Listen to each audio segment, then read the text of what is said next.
শিক্ষা মন্ত্রণালয়ের মাধ্যমিক ও উচ্চশিক্ষা বিভাগের সিনিয়র সচিব সিদ্দিক জুবায়েরকে প্রত্যাহার করা হয়েছে।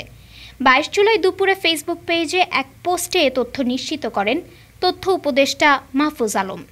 রাজধানীর উত্তরায় মাইলস্টোন স্কুল অ্যান্ড কলেজে বিমান বিধ্বস্তের ঘটনাকে ঘিরে তাকে পদত্যাগে শিক্ষার্থীদের দাবি উঠলে সিদ্দিক জুবায়েরকে শিক্ষা মন্ত্রণালয় থেকে প্রত্যাহার করা হয়।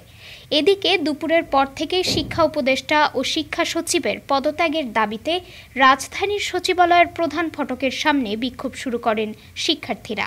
পরে তারা সচিবালয়ে ঢুকে পড়েন। তবে সেখানে শিক্ষার্থীদের ওপর চড়াও হন পুলিশ ও সেনা সদস্যরা। শিক্ষার্থীদেরকে ছত্রভঙ্গ করে দিতে লাঠিপেটা, সাউন্ড গ্রেনেড ও টিয়ারশিল নিক্ষেপ করতে দেখা গেছে। সংঘর্ষে অন্তত ৭৫ জন শিক্ষার্থী আহত হন, যাদের অনেককেই ঢাকা মেডিকেল কলেজ হাসপাতালে চিকিৎসা দিতে হয়েছে। ডেস্ক রিপোর্ট, আজ বার্তা।